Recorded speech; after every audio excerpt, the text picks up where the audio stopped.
Hello crafty friends, welcome to another card making video. As well as making a card or two today, we're going to make some DIY shimmer sprays. Now in previous videos I've shown you how I make my DIY shimmer sprays using pigment powders, so I will link to those in the video description in case you want to go and watch those.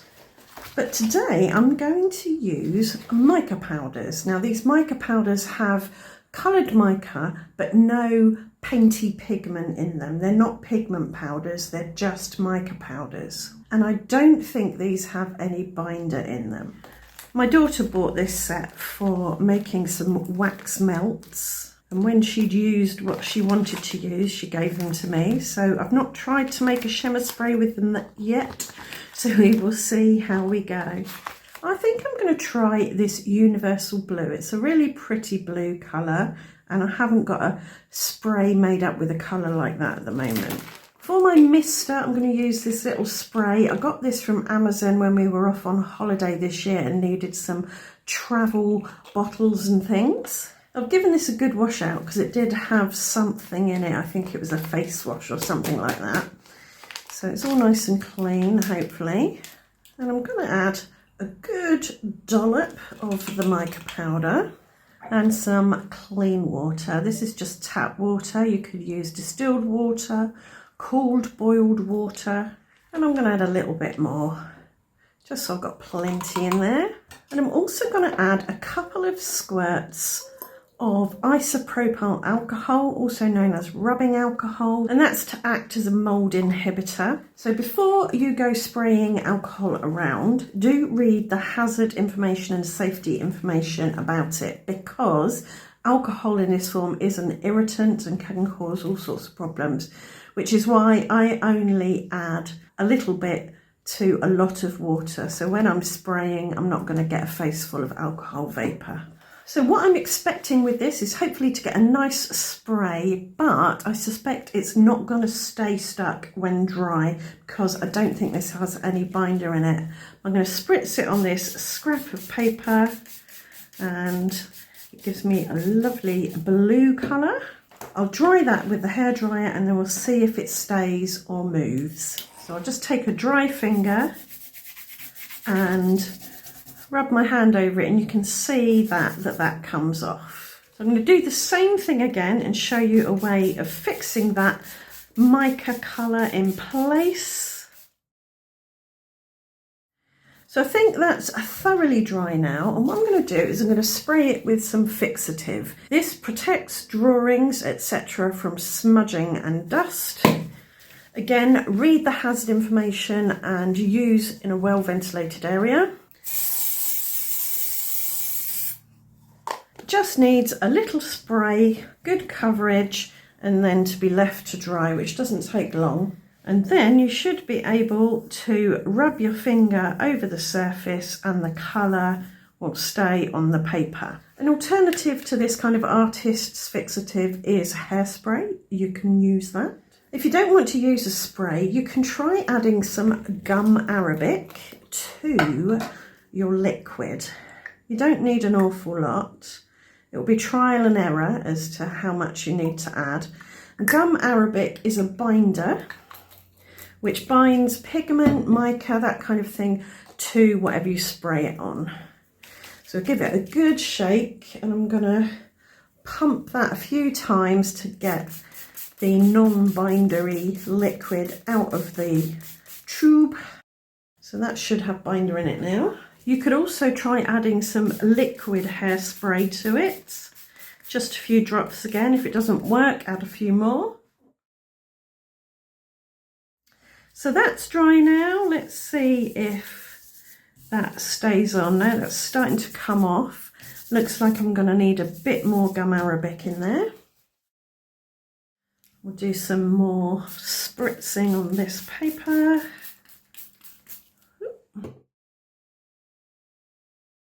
Let's see.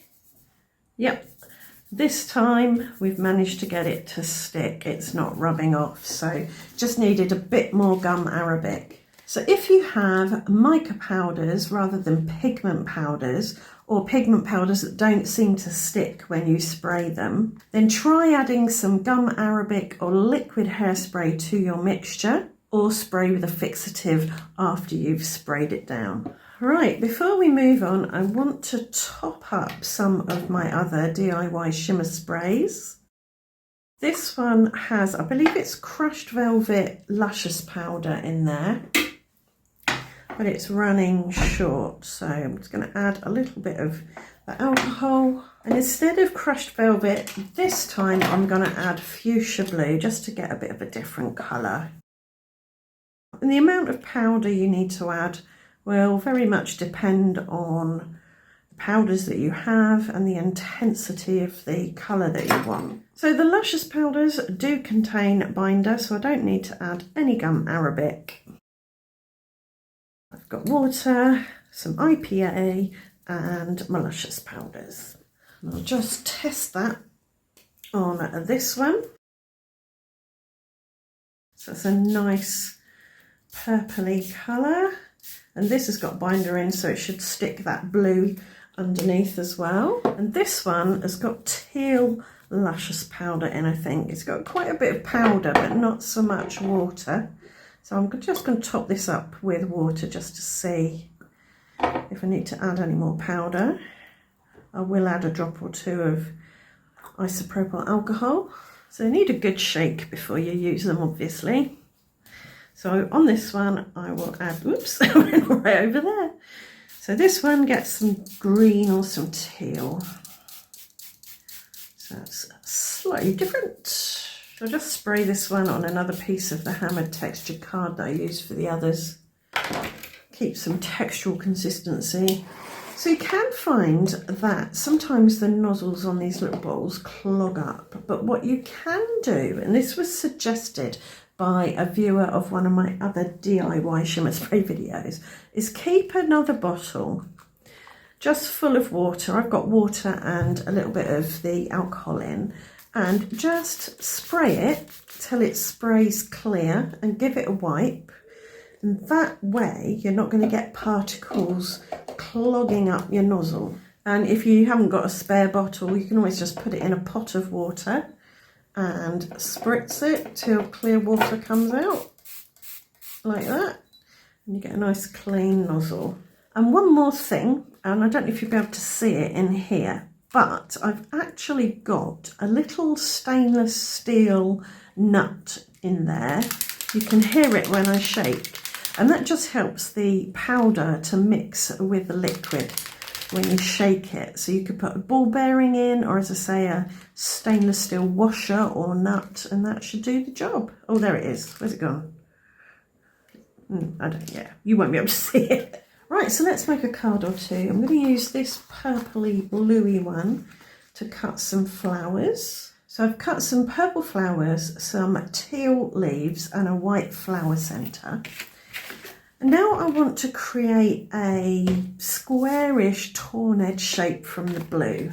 So I'm going to start by cutting a rectangle and holding it in place with some post-it tape.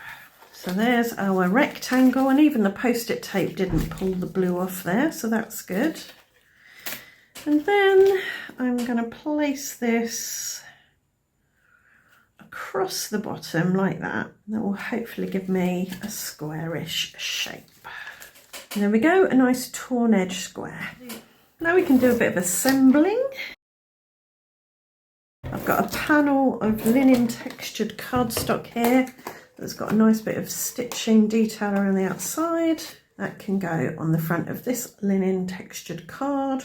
I'm going to pop the square of blue up on some foam tape so that I've got a bit of wiggle room. I'm going to put some stick glue on the back of the foam so it doesn't grab hold of the card straight away. I've got my rule of thirds acetate grid to help me place that so it sits nicely on the intersection of these two lines. And I use my rather grubby T-square ruler to get that straight. It's a bit difficult because it's got a wobbly edge, but I think I just want it to look straight-ish.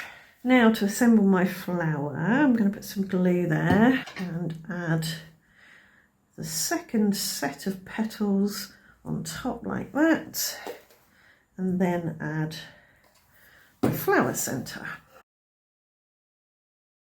I'm going to keep these petals flat for now, but when it's fully adhered to the card, I'll flick them up a bit so they're not so flat. And then this is going to sit here. I want the square to be complete so that you see all four corners. Now I can add my leaves.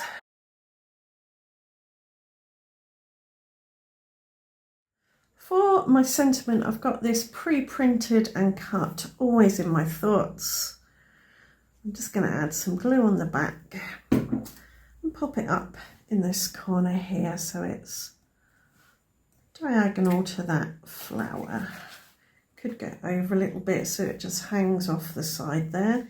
And as a finishing touch, I'm going to add some Morning Dew Nouveau drops. These are a little bit cold, so they're not rounding out right now, but if I take them from the conservatory into the house, they'll warm up before they set and flatten out nicely. So just a few round there. They'll dry clear and look like little water droplets or glass beads. And I'm going to use Nouveau Crystal Glaze on the flower centre to give it a glaze. Shiny, that's slightly yellow, but it will go clear and the white will show through nicely. Right, that's card number 1 done. Right, so card number 2, I want to make some little mini shaker Polaroid frames. This one is a little bit too big for what I want. So instead, I've got a rectangle frame here and I've put it on the sticky side of some post-it tape. And I've got a square frame and I'm going to put it in there towards the top, in the middle that way, and I'm going to cut 3 Polaroid frames. Now I'm going to add some tape runner to the back of my frames and then attach some acetate to create a window. If you've got a Xyron sticker maker, you could use that to make the back of the frame sticky.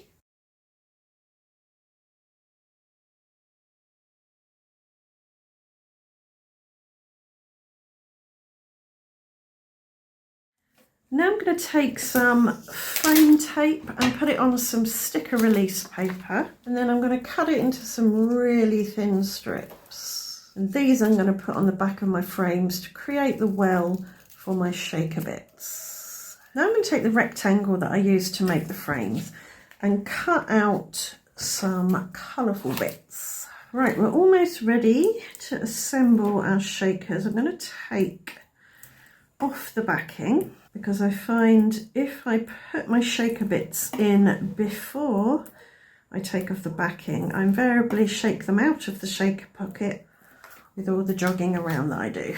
So for my shaker bits, I've got a whole load of star shapes here that I've punched out from glittery and foiled cardstocks, and I want to put a few stars in each. These wells are quite shallow because this foam tape is only 1mm deep. I could double it up, but I think that would be super fiddly. So I've put 3 stars in each frame, foil side facing out, so you get to see the pretty side. They won't turn over because they're too big to turn over in these windows. I've also added some chunky iridescent glitter. And now I can add one of these pieces to the back of each frame to seal that window shut. And if it sticks out from underneath, I'll just snip it off. So by angling my scissors under the frame, I can snip off any background that's poking through, or poking out rather. Right, so there we go, very happy with those. They're quite staticky, but that's okay. I want to have my frames tumbling down my card about 1/3 of the way in, and I just want to add a little bit of texture behind them, so I'm scoring some vertical lines. Not sure if they'll show or not, we won't know until we get our card on there. So I think those lines are only going to show at the top and the bottom. To adhere these, I'm just going to put some wet glue on the back like that, not too much, just a little bit. underneath the two lower frames, I'm going to need some scaffolding to help them stay up. So I've got some double-sided tape that I have doubled up this time. Can go under there. So this is actually going to be quite a chunky card, probably not one you want to send through the post. So just to bring a bit of something to the front of the card, I'm going to add some of these little stars in various colours. And there you go, both cards are finished now. All I did with this one was add a few more stars on the outside of the frames and a silver thank you there about a third of the way down and a third of the way in. Very happy with the way these turned out, and I'm looking forward to making more sprays with my mica powders. I hope you've enjoyed today's video. I hope it's given you some ideas and some tricks and tips, and I hope to see you back here very soon for another video. Thanks for watching. Bye for now.